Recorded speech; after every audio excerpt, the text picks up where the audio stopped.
Hello, everybody. It's wonderful for you to be here today to this In Conversation launch with Christine Balint, the author of A Silent Witness, in discussion with Bernice Barry. But before I begin, I'd just like to do an acknowledgement of country. We respectfully acknowledge the wisdom of Aboriginal and Torres Strait Islander peoples and their custodianship of the lands and waterways. The countries on which Spinifex offices are situated are Diru, Bunurong and Wurundjeri, Warrawarong, Gundungurra and Noongar. We also acknowledge the many women throughout history who have fought for women's freedom and the freedom of lesbians, often at the cost of their lives. So today, as I said, we have an in conversation between Bernice Barry and Christine Balint about the wonderful book, the novel A Single Witness. Just some housekeeping. This session is recorded. The recording runs for roughly 60 minutes. And please, while the session is running, please keep your mic on mute. If there is time, and I expect there will be, we'll have time for some questions later, or you can also add your comments in the chat. So now I want to introduce both Bernice Barry and Christine Balint. Bernice Barry is a West Australian writer and historian with a background in education. Her publications include historical fiction and non-fiction, reflecting her passion for discovering and telling women's stories where truth has been obscured by time. Originally from Cornwall in the UK, Bernice has lived for 26 years on Warrandi country near Wujutrup in the Noongar area, that is Margaret River, researching West Australian history, nurturing a native garden in the bush, and spending as much time as possible at the place where land meets ocean. She is a regular speaker on a wide range of topics from 19th century botany to writing, heritage and history. Her latest novel, The Names of a Hare, was published by Fremantle Press in February 2026. And now to introduce you to the star of the show, Christine Balint.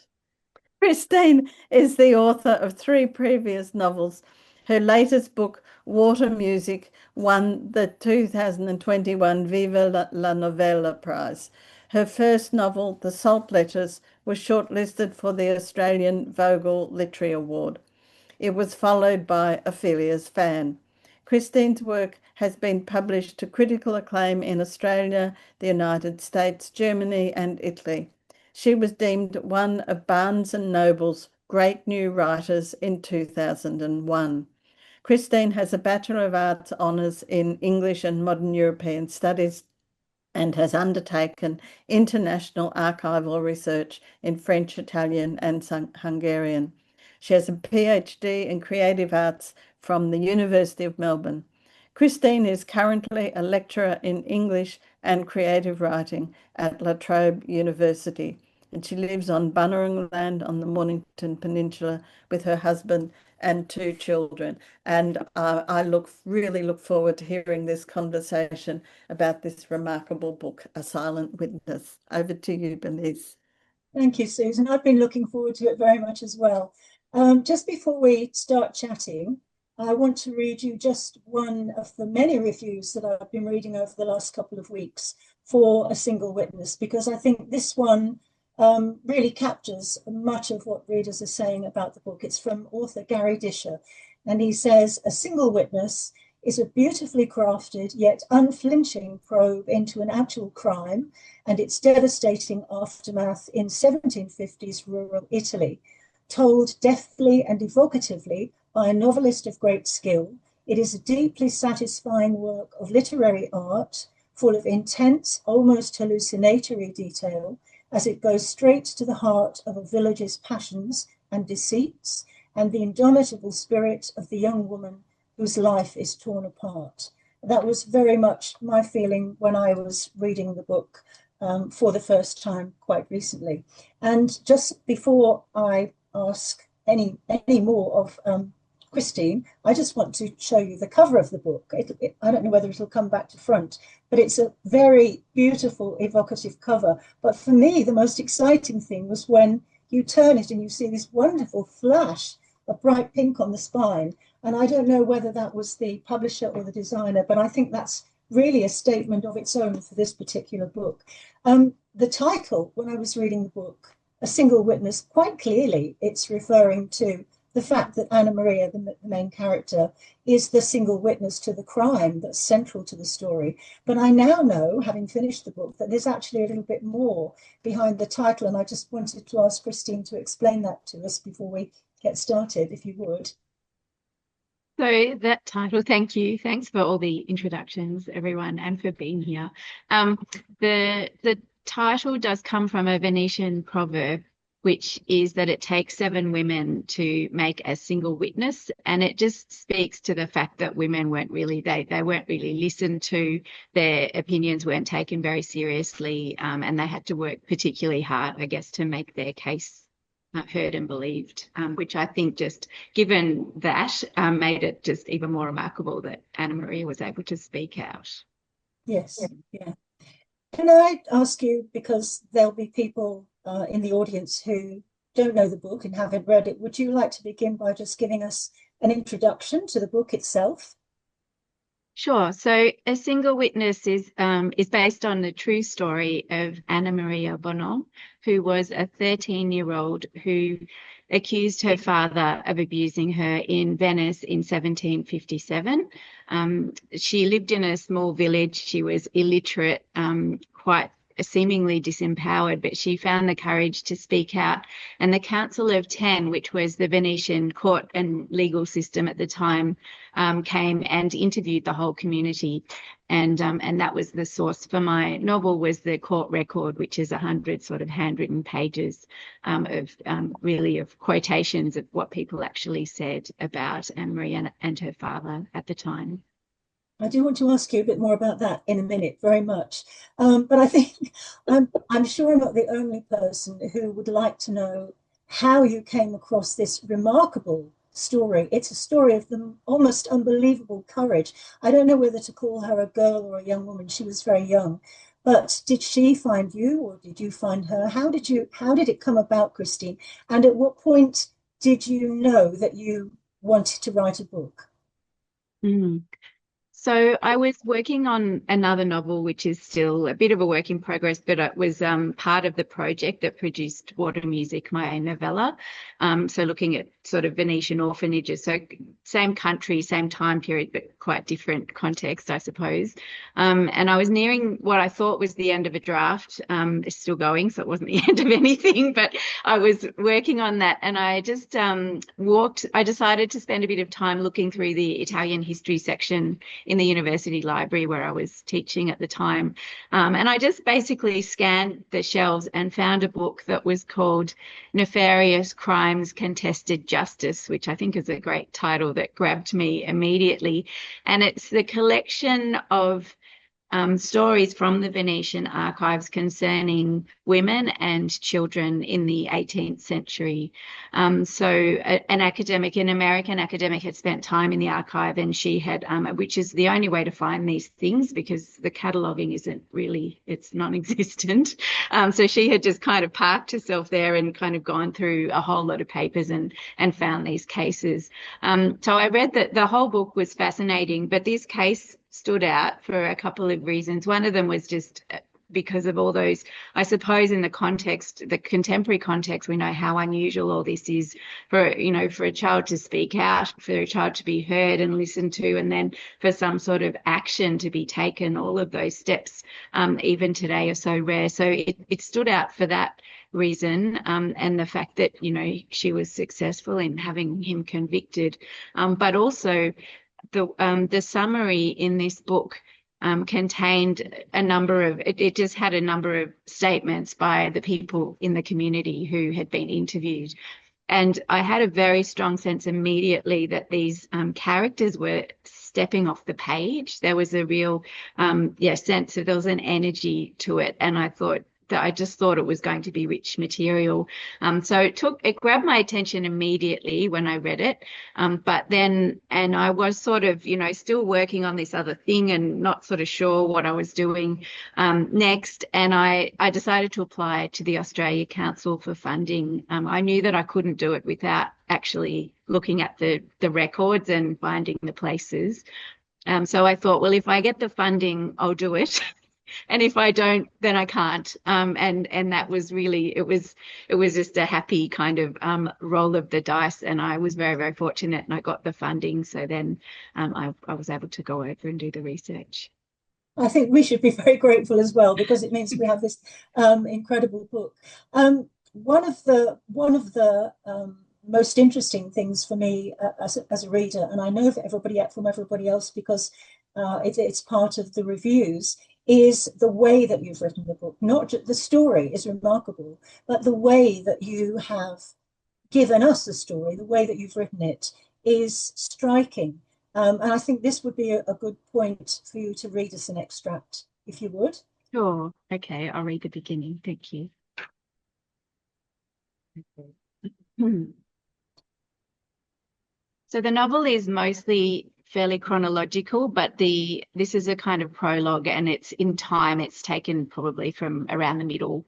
So this part is not chronological, but it will hopefully set up the novel in a way that makes sense to people who haven't read it. So the location is Palazzo di Capra in the parish of Sant'Antonio Schio, late summer 1757. The girl stands in a dim room in her dead mother's shoes. The timber ceiling hangs low. On the wall is a fresco of Christ's Last Supper. A cloth bag is stitched inside her dress. The coins await knocking against her hip bone. Beneath her clothing, the drawers gape over her narrow thighs. Candles flicker against stone to magnify the darkness. A man draped in black addresses her from behind the desk. Only his face is visible. It is white, spectral. The statement you made on the 20th of June, can you confirm it is true? His voice echoes against stone.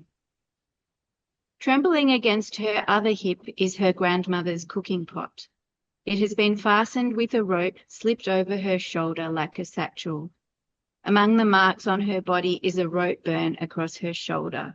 Her only treasure is a collection of silkworm eggs wrapped in cloth and tied inside her clothing. In her mind's eye, the priest's face appears unbidden. He's bent with rage. Tell them you lied, he says. She still remembers the silence on the streets as she walked up the hill in the afternoon heat. Climbing the hill, sweat dampening her dress, she tied her hair in a loose knot to lift it off her neck.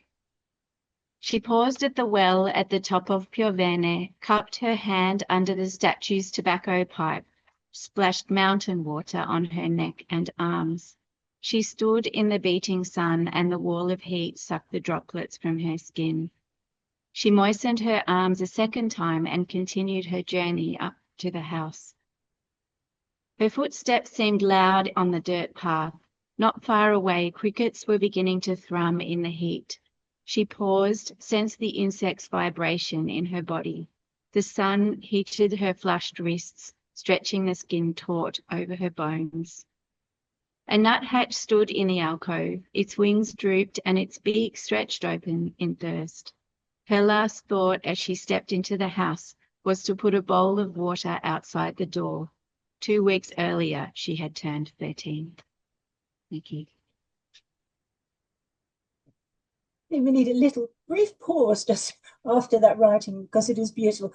And I'm not easily intrigued into a book, but that very first sentence, you had me with in her dead mother's shoes. And I knew I was in safe hands from that moment onward. I really want to ask you about the research you did, to what it was that enabled you to write in that way, to write in that detailed way about the the sensations, the inner world, but also the world around Anna Maria and the other characters. I think I'm right in saying that you went to Italy and you must have spent time in those places. I know it's a very difficult question. People ask it of me. How do you write immersive fiction? And it's almost impossible to explain. But I wonder whether you could try.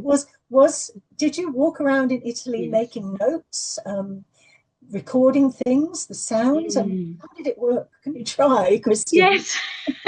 So, and there were a number of challenges with the research, and just I think, and I love Italy, but it's the kind of, I suppose, library side of things is quite different from what we are used to here. And, in terms of, I suppose, here we have things like Ask a Librarian, and we have online databases and all those things, and those things were not there. And I did find also, because when I sent emails, people didn't necessarily know who I was. I think perhaps I was viewed with a little bit of suspicion, so they didn't reply.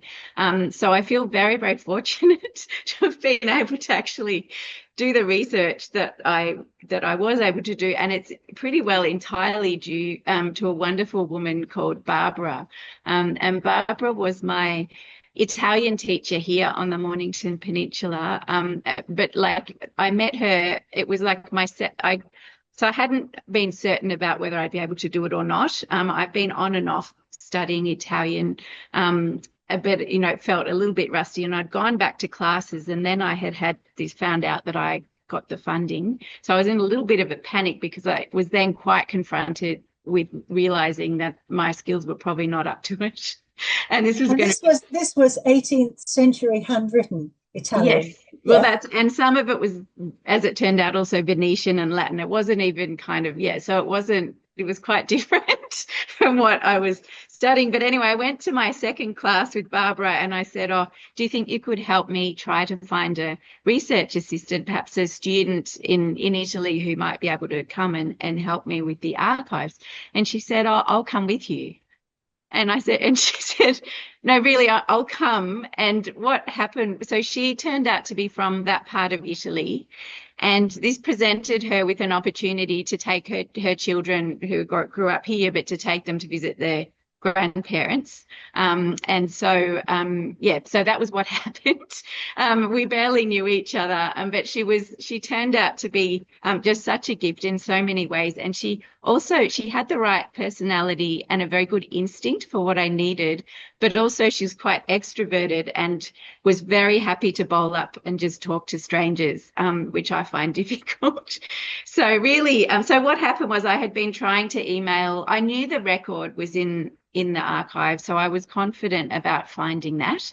But that was the only thing that I knew for certain I'd be able to find.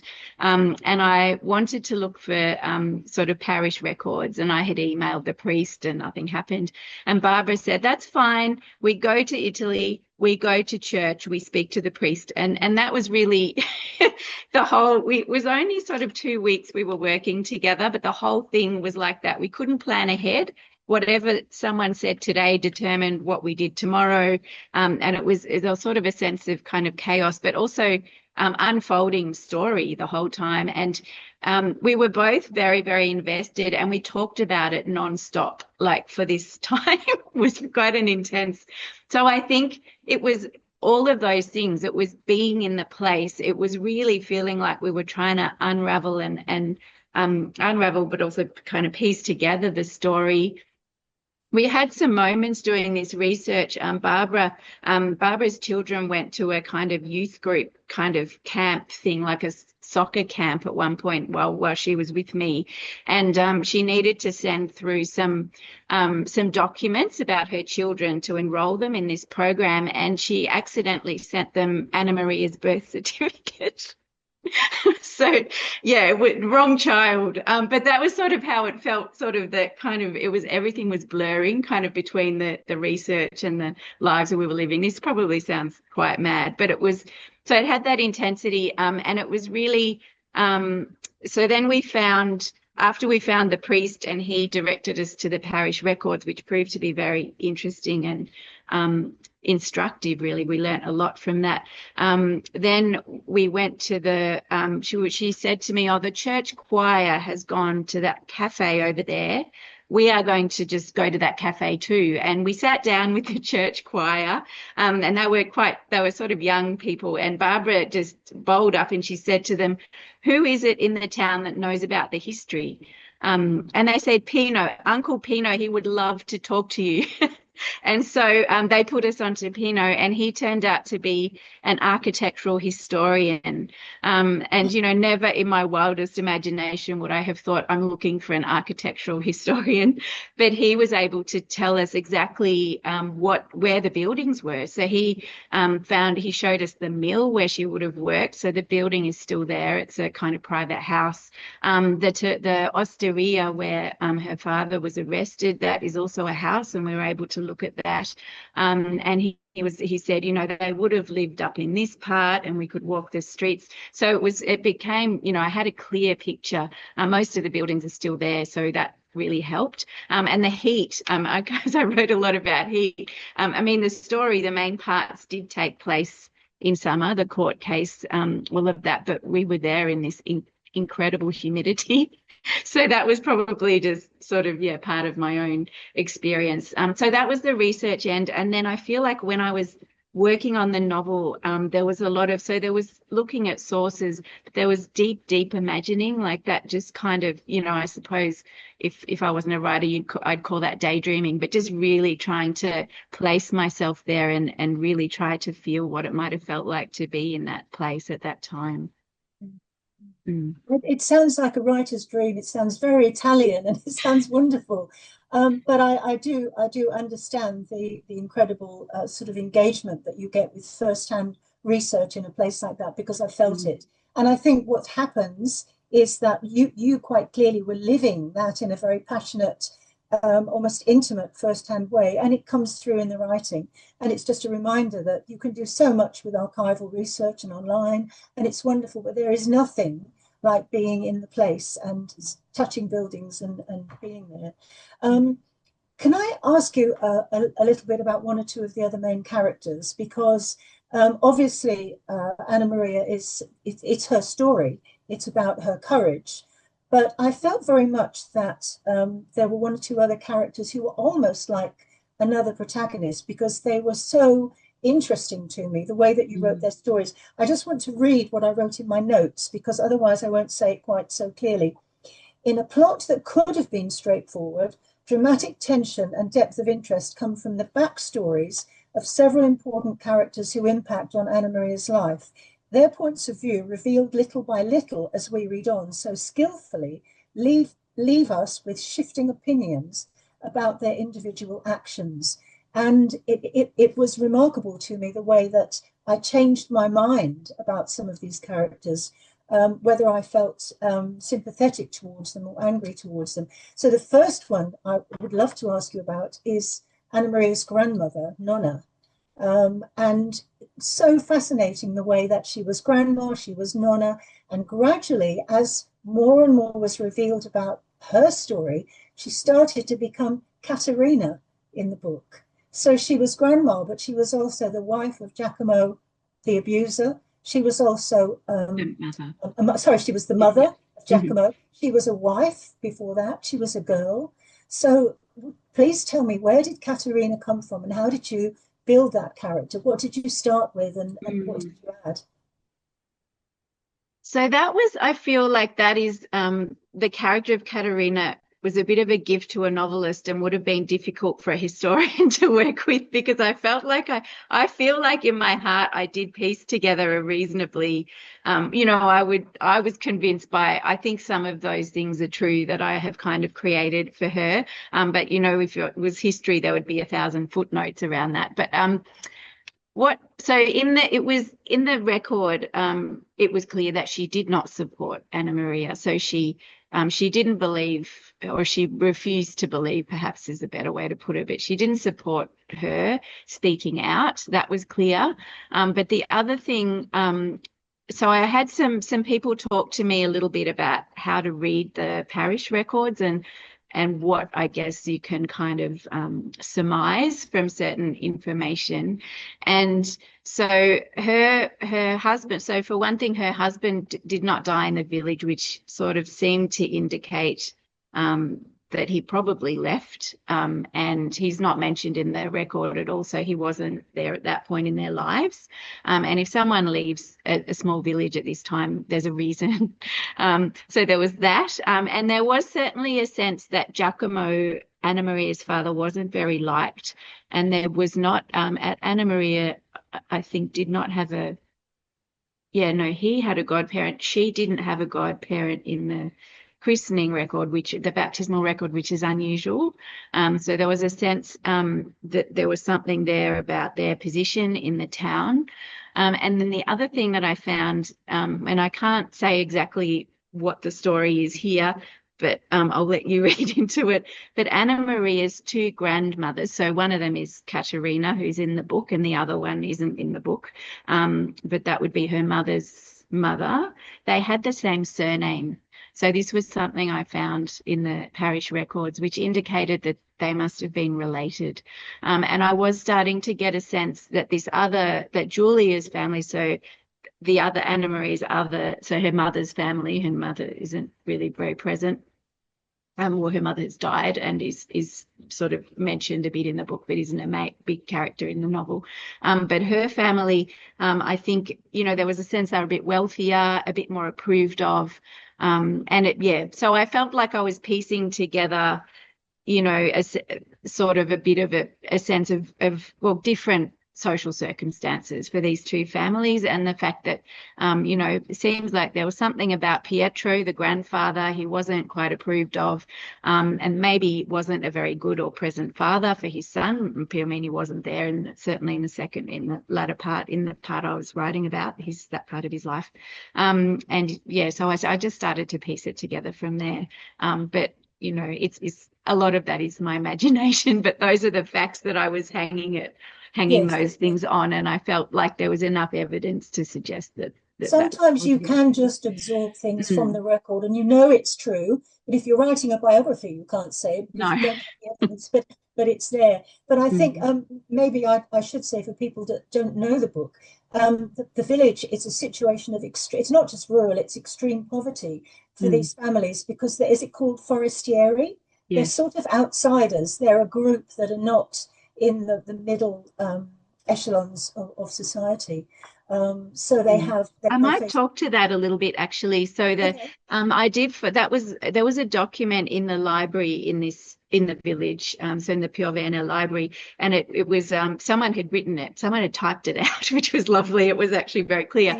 And they had, there was a town meeting to decide who could be kind of, accepted in the community and who wasn't. And there were 5 original families, and basically, if you were not from one of those families, you had to kind of earn your place. And you could do this by doing good works, building a well or donating firewood or something like that. So if you were community minded, you could kind of overcome the fact that you were not born there. But if you didn't do that kind of community service, then you were not eligible really to use the community resources. So then you wouldn't be allowed to take from the grain store or the wood or whatever. And it was quite clear. I think I found council minutes. So Giacomo, he was not accepted in the village. He had some brothers or other relatives who were accepted, who were able to, who did the good works and then were smiled upon, but he wasn't. So, and then it's that cycle. You don't know what came first, the fact that he wasn't accepted or whether he behaved badly and then wasn't. Yes. Yeah, we don't know, but there's certainly some. Readers can make up their own minds. Yes. We have to just touch briefly on Father Antonio. Perhaps not talk about him quite as much because time is ticking by. But he's another person who's central to the plot, because certain actions of his push forward the events and the way that things impact on Anna Maria's story. I think he was a real person, but I was thrown from one direction to the other. Was he just a bad man? Was he a confused man? Was he just trying to be a good Christian and uphold the Catholic Church in that community? What's your take on Father Antonio? Oh, that's difficult to answer in a way. I think, so obviously he was officially the person who had moral responsibility for the kind of souls in the village. But also at this time, there weren't police or anything in the town. So did have a little bit of a kind of law keeping kind of responsibility as well, keeping the peace. And then, all the usual things, he took confession and all of that sort of thing. I think that, so he interested me because there were contradictions in the story. So he was interviewed twice and he changed his story. And that was one of the things about looking at this trial record that did make it really feel like I was uncovering a cold case. Like I just was curious. I wondered whether anyone reading it back in the moment, when the Council of 10 had to gather everything and make their decisions. And I thought, how critically did they read this? And did they not notice that the story changed? And did they not kind of, or was it just you didn't question a priest, so they didn't say anything? I'm not sure, but it was quite clear to me that he changed the story. And at one point he said that he'd spoken with her, and then he said, no, he didn't know this child. And then, he was a bit all over the shop. At one point he said, oh, she's a bit silly and she's not very intelligent. So there was a bit of, trying to put her down. But I could see, he did the priest's house, which I was able to visit. That's where the parish records are. So I was in there doing work in a little room. But the woman, the archivist, was lovely, and she showed me around the house, and it's very, very large with many rooms. And it would have had, now it's a bit concreted over, but I imagine in this time it would have had a large garden and probably vegetables and all sorts of things. And, really he had a nice life there, I think. And this occurred in the middle of his time in Piovene, and he was there for another 20 years until he died. And the priests were often the sons from poor families. Also, there might be one that was able to be educated and have this kind of job. And I think everybody, as you said earlier, Bernice, everyone was really quite constrained by the limitations of their lives and the time and the poverty. So I did have a sense that, he wanted to preserve that life that he had there. And he was nervous, I think, of Giacomo, but also of losing his position. So I think that some of that kind of behavior that was coming from him, he was I think he was frightened for himself, actually, yes, and for his position. Yes, that definitely came through. So I kept changing my mind about him. I think it's not all darkness in this story. It must have been very challenging to write such a story, but it's not all darkness, because we also have Bianchin and Barto, who for me sort of represented goodness and kindness. I was so frustrated that none of the people that should have stuck up for Anna Maria did. They weren't there for her. But Bianchin and Barto, one of them young and one of them old. But time's ticking, so I just maybe a couple of final questions. It's a book very much of its time and place. It's very much very real in 18th century Italy, very rural Italy, where the Catholic Church has a rigid grip on the people. But it's also a story that is quite shockingly still relevant today. There are issues in the book that are timeless. One of the quotes that I jotted down when I was reading, I think it's Anna Maria, who says, "How fearless life is for a young man," she thinks. And there are still differences in the way that young women and young men grow up today. Young women are warned to be careful when they go out at night. Still, be careful where you go. And I wonder, were you aware of that when you were writing the story? Were you aware of the potential realization for readers that they would be reading a story that might be sort of not familiar, but very relevant today? Were you thinking of that when you were writing? Well, that was one of the things that drove me to write it was just that sense, yeah, that it, I mean, some things have changed, but that those issues, as you say, remain. I mean, I think that was one of my, also part of my thinking around the present tense was just to try and get that immediacy. So even though it is a story set in the past, I wanted it to feel immediate. Because I suppose I also want it to be part of the conversation, what enabled a child to speak out at that time and what are the barriers now and, what can be done, I suppose. Mm. Mm. One more question before I hand over to you to carry on with something else. I just was fascinated all the way through by the extended metaphor of the silkworm life cycle. It's always there and it's always present. I wonder whether you could talk to us about how that relates to the story and the passing of time in the story. Where did that come from? Was it just an idea or was it there from the start? Well, it was actually, I feel that I didn't have a lot of input into that because it was actually very much so Anna Maria did raise silkworms in the house. So that is a fact that's in the record. And silkworms do have they can only be alive. I mean, in that, as opposed to hibernating or eggs like the other cycles, but the living part where they're growing is only in the warmer months because they have to eat mulberry leaves and the tree loses its leaves in the winter. So it's a kind of seasonal. So the season matched up quite nicely with the timing that I was also in the record. And so it was that.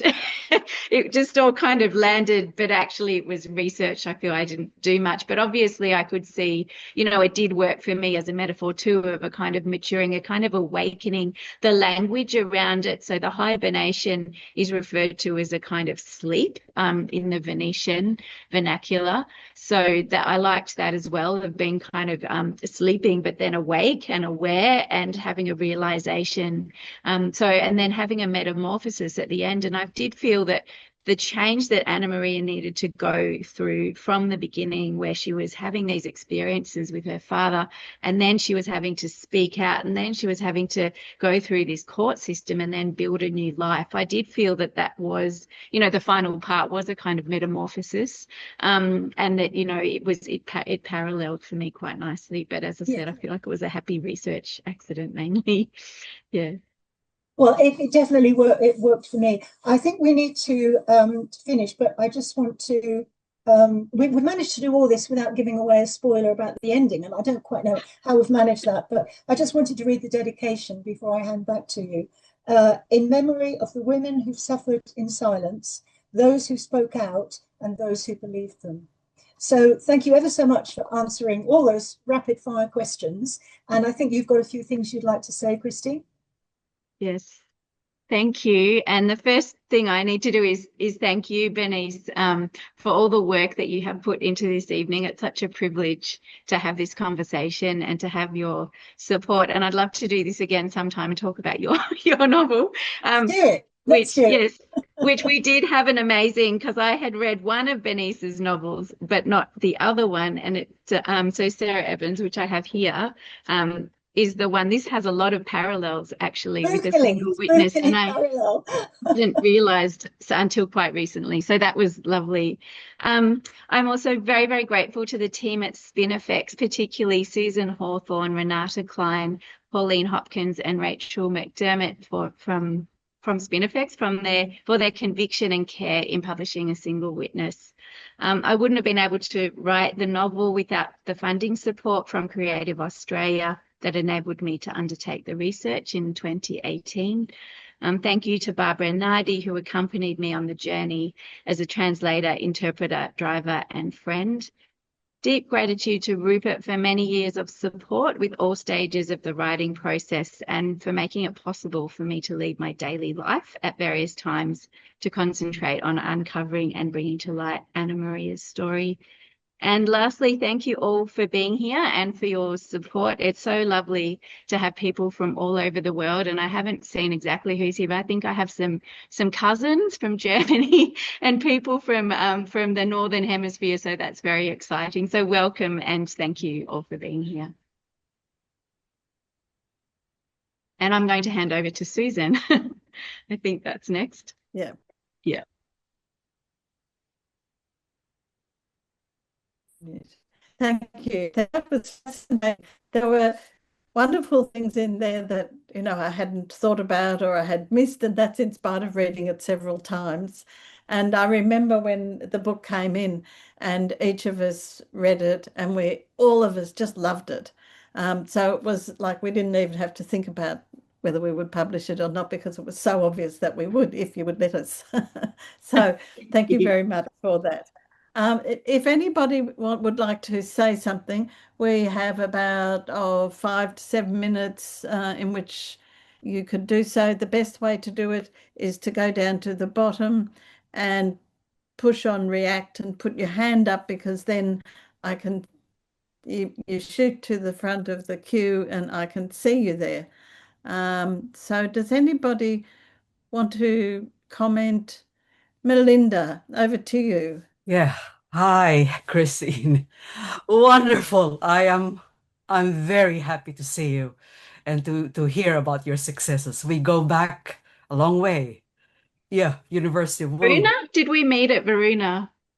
Now we met, you were in weren't you in my class? Were you at University of Wollongong? Oh no, no, Varuna or something. But you shared with me salt letters. I remember that. We talked about that. But and from that to this, amazing. So Thank you. congratulations. But there's I first I'd like to say you have a film there. That is Thank a you. film. Everything and even you reading that prologue, I was so excited, and also telling us about the research process. So I was wondering whether you felt at the outset, because sometimes stories do this to us, that you were gifted, you were chosen. Sometimes we look for a Mm, story, but mm. other times it is the story that finds us. So do Yes. you feel that? I had a really strong sense, and I still have it. So I get frustrated, when I feel like I'm pushing, which is obviously not, not all the time. But I had a strong sense the story wanted to be told, and a few things happened that I felt that there were, that were just kind of, strange coincidences, or however you'd like to think of it. But when I first went into the parish records, because none of it was digitized. So the 300 years worth of family history was in this one leather-bound book. And I thought, how am I going to find anything in here? And I haven't got much time. They're only open from 2 till 4 on a Tuesday because it's always very regimented. And I went in and they were, very generous, and here's some coffee and sit down. Here's the book. And I opened the book and it just fell open on the page where Anna Maria's parents were. They were born in the same week, and both of the births were recorded on the one page. And so that was a kind of moment. I just couldn't believe it. So I had a few things like that happened that made me just have a strong sense that, that I was getting support from somewhere, and I needed to just keep going and do it. Mm. Thank you and congratulations again. You were meant to write it. Oh, thank you. And congratulations to you as well on your recent book. Thank Yeah. you. Have we got any more comments or questions? Please put up your hand. Go down to the react button at the bottom. I'm sure there are a number of people here who I'm sure have things to say. So don't be silent. Well, Bernice, do you have any other things you want to comment on? I have other I'm sure. questions. I can easily. Yes, I was. It's a bit of a personal question, which is why I left it to the end and it didn't get asked. But when I was writing Sarah Evans, because it was a similar kind of situation in the plot, it was very challenging writing about such dark events, such awful things that happened. And I was determined not to turn my head away, but I wanted to make sure that readers would be able to read it without having to put the book down. You know, when you watch a horror film and you look away, I didn't want that, but I didn't want to turn away. And I wanted to ask you what you felt were the challenges of writing a book where you definitely did not shy away from telling us what her father did. But what were the challenges in telling us that story? Yes. So yeah, obviously, so I was very aware of all of those issues too, and I didn't want to traumatize readers because that's completely against everything that I was trying to do. So I know that the slightly more confronting scenes, I went over them so many times and I kept cutting them back. And people that read it can't believe that I did that because they've said, oh no, it's still, but I wanted the reader, I suppose I wanted to take it to a certain point where the reader would be able to infer what was going on, but without having it kind of in their faces, I suppose. But I felt that I needed to convey her fear and I guess her horror of it because it was obviously it had to be very serious for her to have the courage and to feel the need to speak out. I thought, there had to be a lot at stake for her to be able to do that. So it was important to convey that. So, people will be sitting probably on different side of the fence about what they think about, where that boundary was. But that was what I was going for, certainly. I wanted people to know, to be able to infer what was going on, but to be able to read, to be able to keep reading. And also, I suppose, part of the technique then is what else are you bringing into the narrative and trying to kind of balance it with the kind of more the natural world. That was a big part of it, and also the kind of slightly crime fiction-y element of trying to kind of move the plot forward and for the reader to be trying to work out what was going to happen next. So I was trying to balance all those elements. Maybe a good place to finish would be the fact that, like me with Sarah Evans, you weren't able to find what happened to Anna Maria at the end of her life. So you had to manage that. You had to create an ending for her. Yes.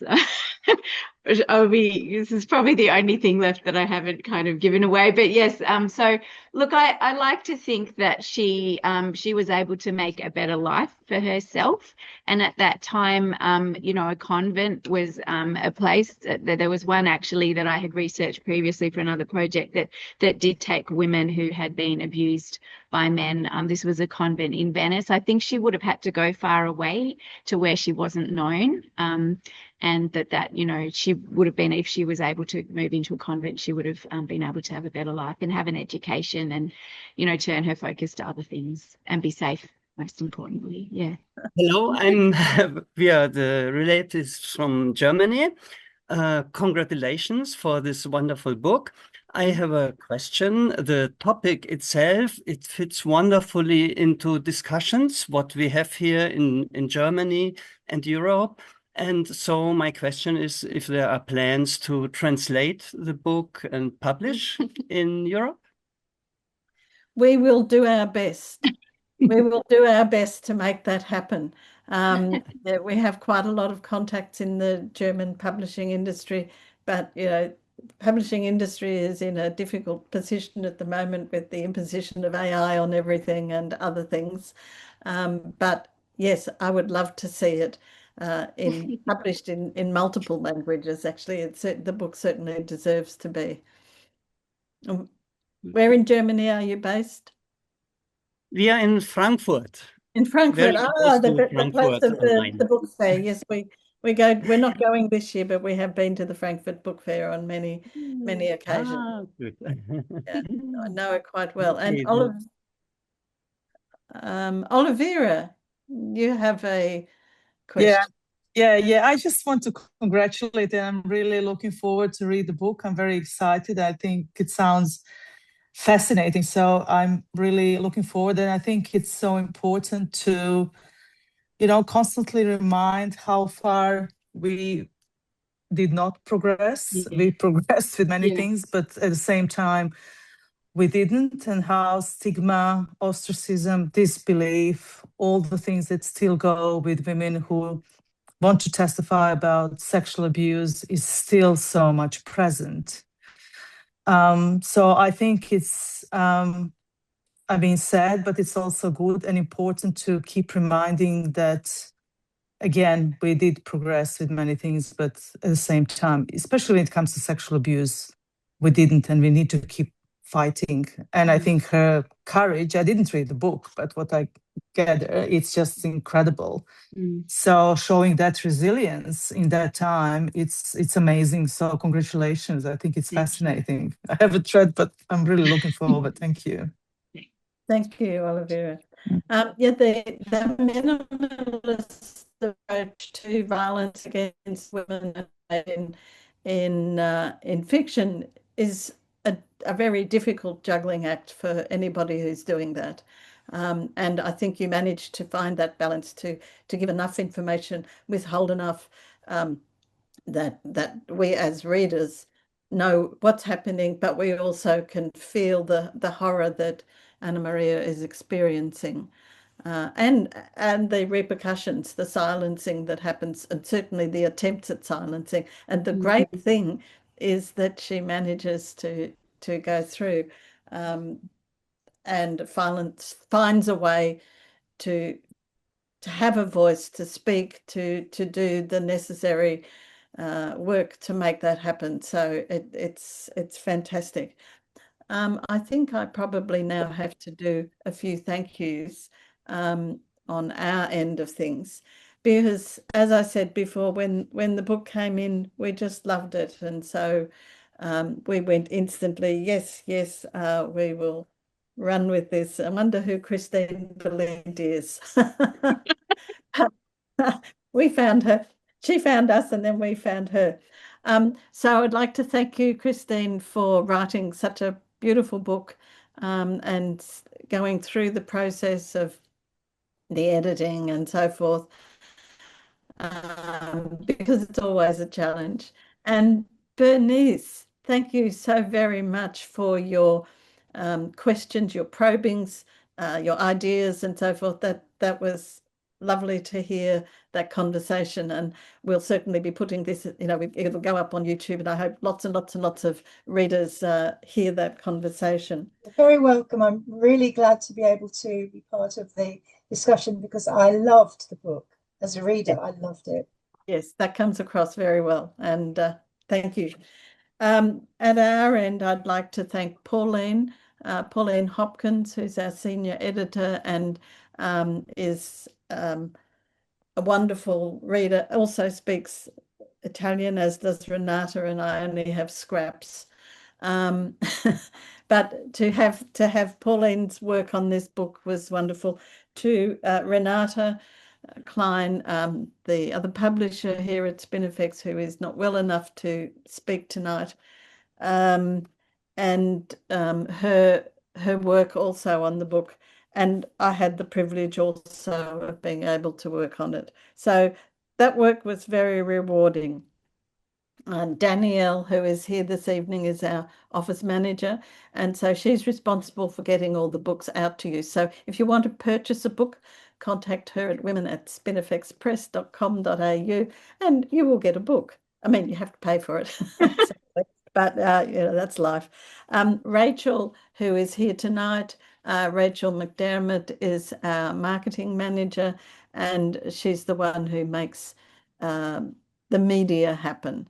And she's had a few successes with this, so that's also a fabulous thing. The other thing is that the cover designer and the internal designer, typesetter, play a very, very important role. And we've worked with both these women over a very long time. Deb Snibson is responsible for the beautiful cover and did multiple versions until it was right. And Helen Christie did the internal design. And once again, to have such experienced workers in their field who are doing this for us is fantastic. So I put out my thanks to all of those, and anybody, Caitlin. and also I remember now also Caitlin, who's our social media manager, and she gets it out through all those places that we want it to be heard. So I do hope that it goes many, many places into other languages as well. And here's hoping. If anybody has a last minute comment or question, please do so now. I have a question, Susan. Actually, it's not a question. It's just congratulations, Christine from London. Thank I you. just can't wait to read the book. It sounds just amazing. So I've enjoyed all your others, but I'm really, really looking forward to this one. So Thank it you. sounds as though you've done a wonderful, wonderful job. So thank you so much in advance of reading. Thank you. And thanks for coming along. Of course, no, Go- didn't want to miss it. Go Because into your hearing it in your own words is really, gives it that juice that encourages all of us to read, I think. Thank you again. Go into your local bookshop and ask them to order it. We do have distribution in the UK. Oh, you do? I will do, because she's Yeah. very good. Our bookshop, Primrose Hill Bookshops, is Oh, very, yes, very good. they know Yeah. Spinifex. They You do. know, it's very, very good at doing that. So yeah, I'll do that. They do that When I and go tell them for they my need coffee. more than one copy. Of course. Absolutely. Of course. Will do, Um, Susan. Thank you. Okay. Well, look, I think we've actually come to the end. It's 6:59, and I have been so delighted by this evening's talks, and I hope you have been too. So thank you very much. Thank you, everybody, for being here. Please tell your friends to watch it on YouTube and to spread the word, and tell your bookshops to order in multiple copies. So thank you very much. Thank you. Oh, and you can sign up to the Spinifex newsletter as well. That way you'll know about our forthcoming books. You won't miss out. Thanks a lot.